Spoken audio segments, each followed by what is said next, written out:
ऐसी एक लीला है कि द्वारकावासी और यादव जब श्री कृष्ण श्यामंतक मणि को खोज में निकले थे और श्यामंतक मणि खोजते खोजते कृष्ण गुफा में चले गए, जामवन की गुफा में। जामवन की गुफा में जब कृष्ण गए तो जामवन के साथ कृष्ण का युद्ध हुआ 21 दिन। तो यादव लोग बाहर 1 दिन खड़े थे, 2 दिन खड़े थे, 3 दिन खड़े थे। उसके बाद जब देखे कि कृष्ण अंदर से लौट नहीं रहे तो वो लोग कृष्ण को गुफा के अंदर ही छोड़ के चले गए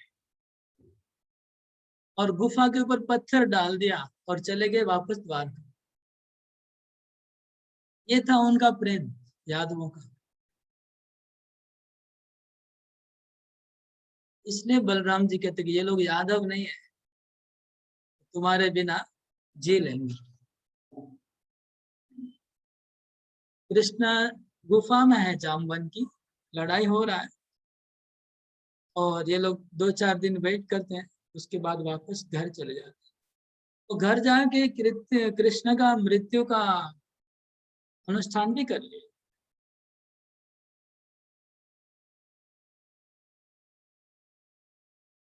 कृष्ण की शायद मृत्यु हो गई, शोक में मना लिया। ये यादवों का प्रेम है, तो इसलिए बलराम जी कहते कि ये लोग यादव नहीं है और ये अयोध्या के बंदर भी नहीं है और ये वैकुंठ के पार्षद भी नहीं है, ये ब्रजवासी है, ये तुम्हारे बिना जी नहीं सकते, इनका प्राण हो तुम। श्लोक नाम है 240।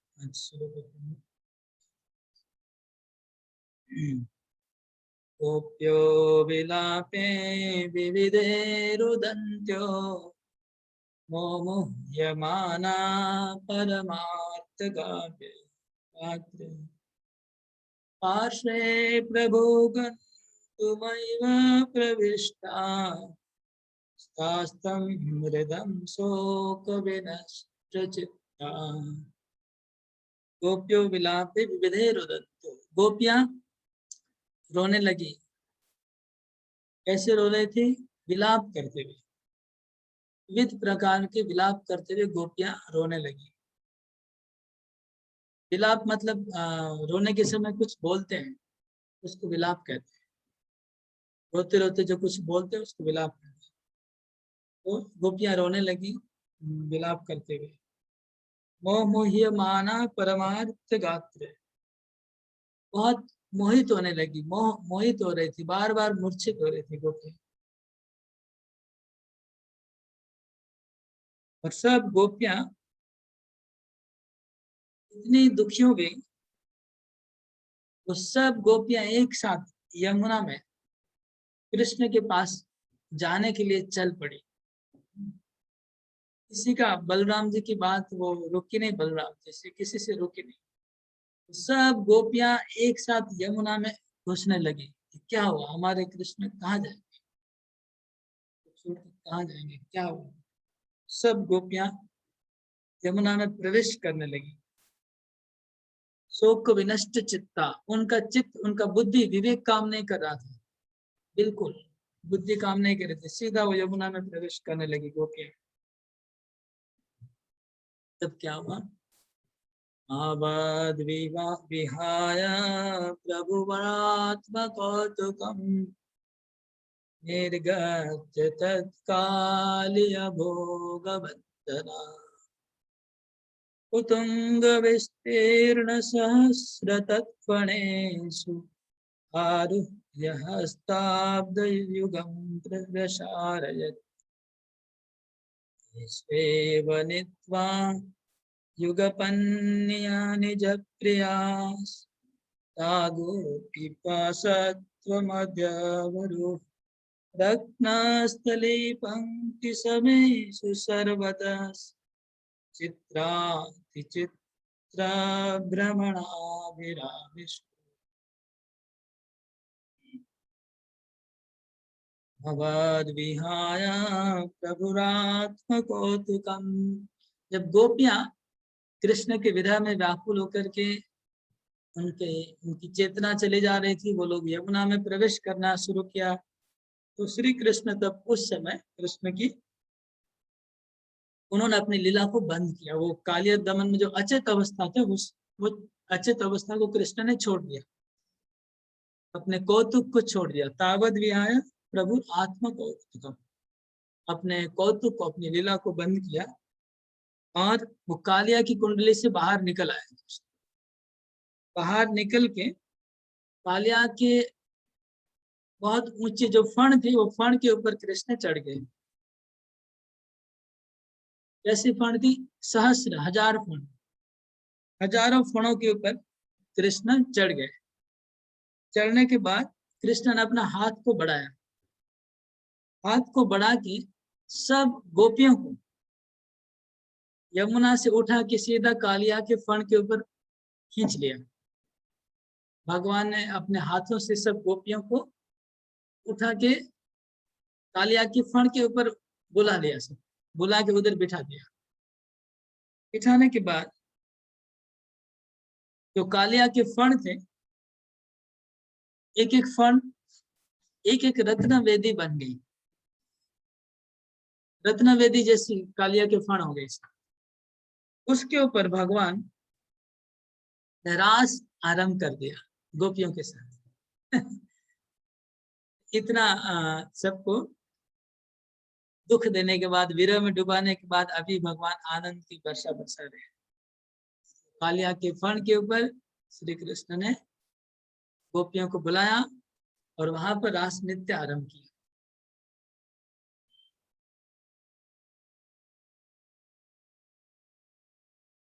काभि समं तेषु महाद्भुतेषु रंगेषु दिव्ये बहुगीतवादने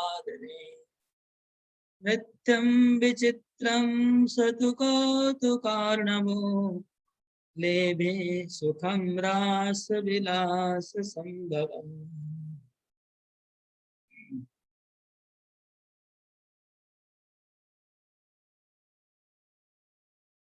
जब ब्रज की नागरियां ने उन फणों पर भ्रमण करने लगी तो उनकी बड़ी सुंदर शोभा हुई। कौतुक श्री कृष्ण ने ब्रज नागरियों को 7 फण रूपी महा अद्भुत रंग भूमि में बहु प्रकार के गीत, वाद्य, विचित्र नृत्य आदि विहारों से रास विलास का आनंद अनुभव किया। वो जो कालिया की फण थी, सब कालिया की फणें अद्भुत रंग भूमि बन गई, मतलब मंच बन गया। जैसे मंच होता है, मंच के ऊपर डांस करते हैं, रंगमंच प्लेटफॉर्म बोलते हैं इंग्लिश में, उसको हिंदी में रंगमंच बोलते हैं। तो कालिया की जो एक एक फणा एक एक रंगमंच बन गया। आप लोग रंगमंच देखा होगा, जो थिएटर होता है उसके सामने एक ऊंचा स्टेज होता है, प्लेटफॉर्म, और उसके ऊपर नाचते हैं जो लोग नृत्य करने वाले। तो कालिया की जितने भी फणे थे वो सब रंगमंच बन गए, हजारों फणे। उन हजारों फणों के ऊपर श्री कृष्ण ने गोपियों को बुला लिया, तो श्री कृष्ण भी अपने आप को विस्तार किए और श्री कृष्ण उन हजारों फणों के ऊपर गोपियों के साथ गाने लगे और अलग अलग प्रकार के नृत्य करने लगे और अलग अलग प्रकार के वाद्य यंत्र बजने लगे। म्यूजिक, बहुत प्रकार के म्यूजिक बज रहा है, वाद्य यंत्र बज रहे हैं और नृत्य कर रहे हैं कृष्ण। ऐसा भी शास्त्रों में वर्णन है कि आकाश में तुरंत देवता लोग प्रकट हो जाते हैं, तो देवता लोग म्यूजिक सप्लाई करते हैं बजाने का सब, क्योंकि पूरे ब्रह्मांड में सर्वश्रेष्ठ म्यूजिशियन तो गंधर्व और चारण और ये लोग हैं, गंधर्व, चारण और अप्सरा है। ये लोग ही सबसे अच्छा नृत्य करते हैं, गाते हैं, बजाते हैं, तो वो लोग तुरंत आ जाते हैं भगवान की सेवा में और भगवान नृत्य करते हैं।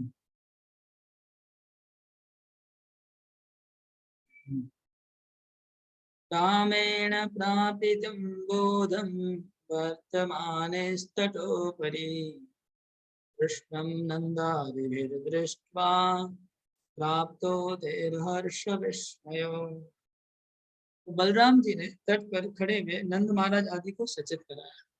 जब बलराम जी ने देखा भगवान श्री कृष्ण काले नाग के ऊपर रासलीला विलास कर रहे हैं, तो बलराम जी ने जल्दी जल्दी उनके पिताजी को जगाया, नंद महाराज। यशोदा को सबको जगाया, उठो उठो कृष्ण आ गए, कृष्ण आ गए, कृष्ण आ गए, सबको उठाया। और नंद महाराज और गोपों ने जब कृष्ण को देखा बहुत आनंदित हो गए, हर्ष और विस्मय हुआ। आनंदित हुए क्योंकि कृष्ण वापस आ गए, और विस्मय आश्चर्य हो गया। आश्चर्य किस बात का?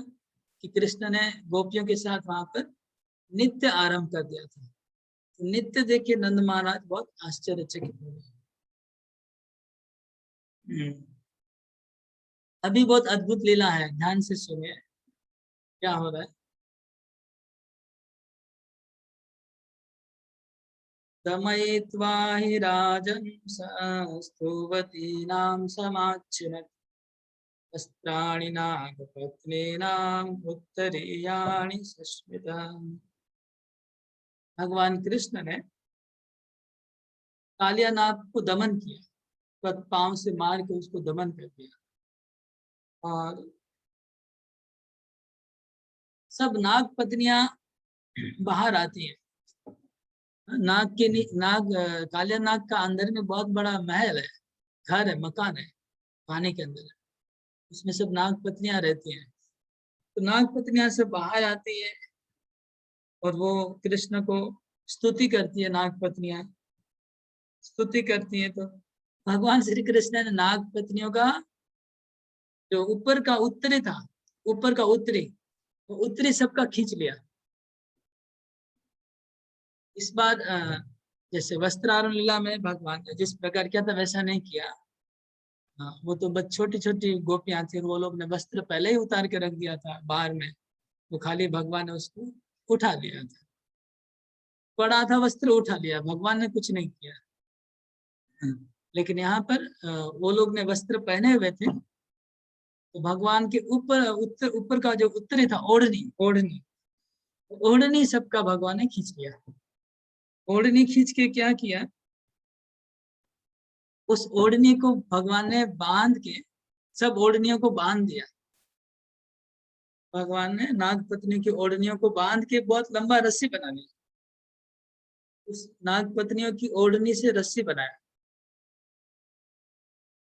रस्सी बना के नाग के जो कालिया नाग था उसके गले में बांधा, नाक में बांधा। बांध के जैसे हम लोग घोड़े को लगाम से चलाते, ऐसा रस्सी बांध के भगवान उसके ऊपर बैठ गए, कालिया नाग के ऊपर। फिर मैं पढ़ के सुनाता हूँ, फिर बोल पहले श्लोक पढ़ लेता हूँ।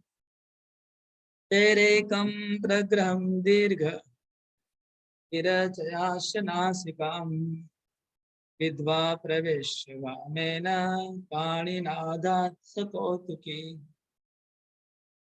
श्री कृष्ण ने कालियों को दमन करके उनकी पत्नियों का उत्तरीय वस्त्रों को परिहास से छीन लिया। तब कौतिक कृष्ण ने उनके वस्त्रों से एक लंबी रस्सी बनाई, काली नाग की नासिका को बांधी, और नासिका को बांध के उनके जो जो दोनों उनका जो छोर था रस्सी का, उन्होंने एक हाथ में दोनों रस्सी का छोर पकड़ा और फिर काली नाग के ऊपर घोड़े की जैसे सवार हो गए। जैसे घोड़े के ऊपर सवार होते घोड़े सवार, घोड़े की तरह कृष्ण काली नाग को घोड़ा बना दिया, दबा के ऐसा दबाया, उसको घोड़ा बना दिया। घोड़ा बना के भगवान उसके ऊपर चढ़ गए, काले नाग के पानी में ही, मतलब नाग को लंबा कर दिया, नाग लंबा हो गया पानी के ऊपर, और उसका फण ऊंचा है, फण के ऊपर रस्सी बांधा हुआ है। और उसके बाद फिर उस काले नाग पर घोड़े पर सवार होकर उसको बलपूर्वक चलाने लगे। फिर उसको मार के पांव से हाथ के मार के चलो, जैसे घोड़े को बोलते हैं ना, हट हट बोल के चलाने लगे। और एक हाथ से मुरली बजाने लगे, एक हाथ से घोड़े का लगाम पकड़ा, कालिया नाग को घोड़ा बना के लगाम पकड़ा, और एक हाथ से मुरली बजा रहे हैं और घोड़े की तरह बैठे हुए हैं उस कालिया नाग के ऊपर, और उसको कालिया नाग को चलाने लगे पानी के ऊपर। इसका फोटो मैंने देखा है, ये जो लीला है ना, लीला का वर्णन मेरे ख्याल से पुराण में, हरिवंश पुराण में किसमें है, तो वहां पर उसका फोटो भी दिया हुआ है, कैसे कालिया नाग के ऊपर भगवान बैठे हुए हैं, घोड़ा बना के उसके ऊपर जा रहे हैं पानी पे। ये फोटो हमने देखा है पुराणों में, लीला है।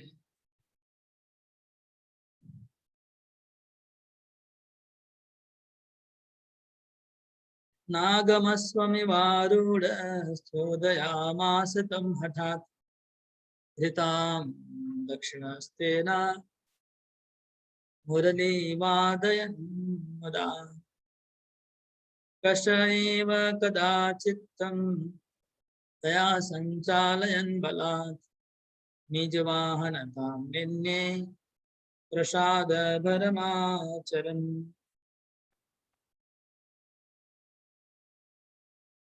भगवान इस तरह कालियानाग को घोड़े की तरह बना लिया है और बीच में उसको लात मार रहे हैं, और जो मुरली है, मुरली से उसको चाबुक की तरह यूज कर रहे हैं, मुरली को चाबुक की तरह यूज करके मारने लगे, मुरली से मार रहे हैं चाबुक की तरह। और लगाम, नागपत्नियों को साड़ी से लगाम बनाया, बायां हाथ से लगाम पकड़ा और दाहिना हाथ से मुरली को चाबुक के इस तरह यूज किया और कालिया को चलाने लगे। कालिया को अपना वाहन बना लिया, मतलब गरुड़ देव का जो सौभाग्य है, वो सौभाग्य भगवान ने कालिया को प्रदान किया।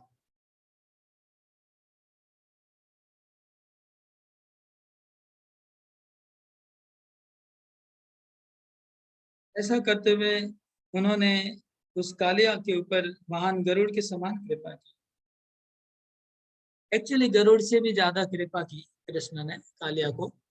एक्चुअली आप जानते होंगे कि गरुड़ और कालिया ये दोनों एक दूसरे के शत्रु हैं, एनिमी है, ठीक है। तो दोनों की माँ बहन है, मासी के लड़के है, तो दोनों मौसी के लड़के, इन दोनों के बीच में कंपटीशन चलता है, कालिया और गरुड़ के बीच में कंपटीशन चलता है, क्योंकि दोनों माँ सगे भाई हैं, मासी के लड़के हैं, और उनकी माँ सोत है, तो एक दूसरे का बहन होते हुए भी एक दूसरे को फाइटिंग होता रहता है, झगड़ा होता रहता है और कंपटीशन होता रहता है।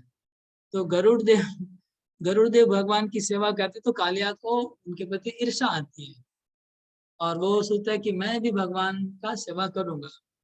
गरुड़ अकेला क्यों भगवान की सेवा करता है, हमेशा गरुड़ अपने पीठ पे भगवान को बिठाता है, इसलिए गरुड़ फेमस हो गया, महान हो गया।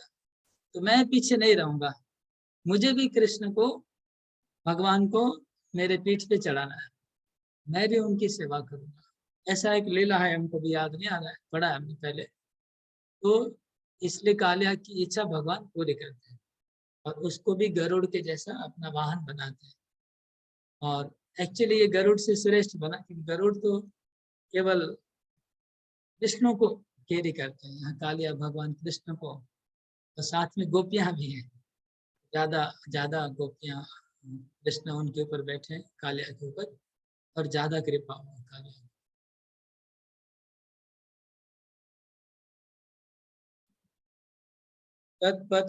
तत्पत्नीभिरुपानीतम् अनर्घ्यं रत्नभूषणम् वस्त्रमाल्यानुरूपं च तत्फणेष्वेवसो दधात्। उसके बाद सब नाग पत्नियां जो पानी में खिले हुए कमल थे वो लेके आई, पानी में खिले हुए कमल लाए। रत्न, जो पानी के अंदर रत्न होते हैं सागर में, रत्नों को लेके आई। और वस्त्र लेके आई, दिव्य वस्त्र, वो मनुष्यों को नहीं मिलते ऐसे वस्त्र, ऐसे रत्न और ऐसे फूल लेके आए जो मनुष्य उनको जनरली मिलते नहीं। और अनुलेपम, दिव्य चंदन लेके आए जो नागलोक में चलता है, नागलोक की वस्तु सब, वो सब दिया भगवान को भेंट में। तो भगवान ने सब कालिया के फण के ऊपर रख दिया, कालिया के फण को ही वो पात्र बना दिया, उसके ऊपर ही भगवान ने चंदन रख दिया, उसके ऊपर मालाएं रख दी, फूल रखा, रत्न सब उसके ऊपर ढेर लगा दिया, भगवान ने स्टॉक किया, सब स्टॉक किया, जमा किया, सब जितना भी भेंट है सब जमा किया, स्टोर किया। पद्मोत्पलादिवि पुष्पे यामुने स्थाभिरारिते भूषणे ते गोपी आत्मानं व्यभूषयत्। तरह तरह के कमल फूल लेके आए वो लोग, नाग पत्नियां, जो दिव्य कमल फूल थे, ऑर्डिनरी नहीं थे। और भी तरह तरह के फूल लेके आई, जो यमुना में होने वाले फूल, वो सब लेके आए। तो श्री कृष्ण ने फिर क्या किया, सब इकट्ठा कर लिया। उस बाद श्री कृष्ण ने अपने हाथों से सब गोपियों को वो फूल से सजाया, वो चंदन लगाया। कृष्ण ने गोपियों को चंदन लगाया, फूल पहनाया, रत्नभूषण, और गोपियों ने कृष्ण को सजाया, कृष्ण ने गोपियों को सजाया। एक दूसरे को, गोपियां और कृष्ण एक दूसरे को वो जो भेंट नाग पत्नियां दी, एक दूसरे को पहनाया। गोपियां भी भूषित हो गई उन अलंकारों से, और कृष्ण भी भूषित हो गए। स्तूयमाना फणीन्द्रेण तेनासंख्यमुखेन निशाररिदा सर्वान् श्रियान् हर्षेण नर्तयत्। फिर कालिया अपने असंख्य मुखों से श्री कृष्ण की स्तुति करने लगा। फिर भगवान कालिया रथ से बाहर आ गए। कालिया को बोला कि हम लोग को तुम किनारे पे छोड़ दो। तो कालिया ने सबको किनारे पे छोड़ दिया, यमुना के किनारे। सब लोग आराम से धीरे धीरे उतर गए। और जब कृष्ण को आते हुए देखा तो नंद महाराज बहुत खुशी हो गए, आनंदित हो गए, और आनंद से सब लोग नाचने लगे। ब्रजवासी मतलब वो फेस्टिवल मनाया सबने, आनंदित होकर के सब दुखों को भूल गए। सुपर्ण दुष्प्राप प्रसाद वरावलीला वमा प्रदिष्टा कालियाद गोपवधू समूहे समम महाश्चर्य तरोवरूढ़। इस प्रकार महा अद्भुत लीला अभिनय कर श्री कृष्ण ने सब गोपिकाओं को साथ लेकर उस कालिया के फण से नीचे उतरे, जिसने गरुड़ से भी अधिक महान कृपा प्राप्त की। सनातन गोस्वामी कहते हैं कि कालिया नाग ने गरुड़ से भी अधिक कृपा प्राप्त कर ली। गरुड़ का कंप्यूटर है, गरुड़ से भी ज्यादा उसने कृपा मिल गई, क्योंकि कृष्ण और गोपियों को अपने सर के ऊपर नित्य किया। गोपियों ने और कृष्ण ने रास लीला सुबह उसके सर के ऊपर, इसलिए वो कालिया बड़ा प्रसन्न था। कालिया बहुत प्रसन्न हो गया।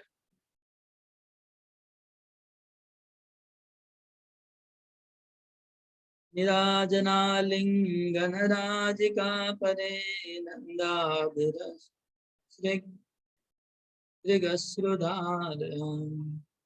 आप्लावितोषो कृपयानुशिष्य तम फणीन्द्रमिषादयदा। नंद आदि गोपों ने श्री कृष्ण की आरती की, बार बार आलिंगन करते हुए उनको आनंद अश्रुओं से अभिषेक किया।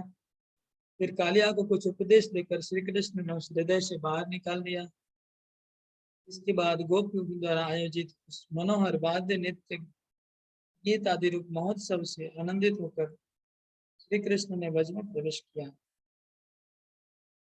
तो नंद महाराज और यशोदा ने श्री कृष्ण का आरती उतारा। आरती का कल्चर वृंदावन में है। जब भी कृष्ण गाय चरा के वापस लौटते हैं तो उनकी आरती ने यशोदा माता आरती करती है। तो नंद महाराज ने कृष्ण का आरती उतारा और कृष्ण को बारी बारी से आलिंगन किया, बार बार आलिंगन किया कृष्ण को नंद महाराज ने, और अपने आंखों के आंसुओं से कृष्ण को भिगा दिया। कृष्ण को नहला दिया अपने आंखों के आंसुओं से नंद महाराज ने, क्योंकि इतना दुख मिला था, उसके बाद इतना सुख मिला।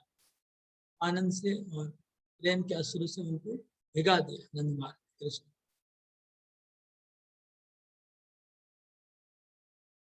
इसके बाद श्री कृष्ण ने कालिया को कुछ उपदेश दिया। उपदेश देकर उसको बोला तुम चले जाओ, वापस जाओ, जब जरूरत पड़ेगा तुमको बुला लूंगा दोबारा, जब जब जरूरत पड़ेगा आ जाना, उनको घोड़ा बना के घुमाएंगे। ऐसे कालिया को भेज दिया। और फिर गोपियों ने एक महोत्सव मनाया यमुना के किनारे। सबने मिलके एक महोत्सव मनाया कृष्ण वापस आ गए इसलिए महोत्सव मनाया, मतलब नृत्य गीत और संगीत का एक महोत्सव हुआ। इसके बाद श्री कृष्ण सबको लेकर के ब्रज में प्रवेश किए, सब लोग ब्रज में वापस आ गए। हरे कृष्ण। ये कालिया लीला हुआ।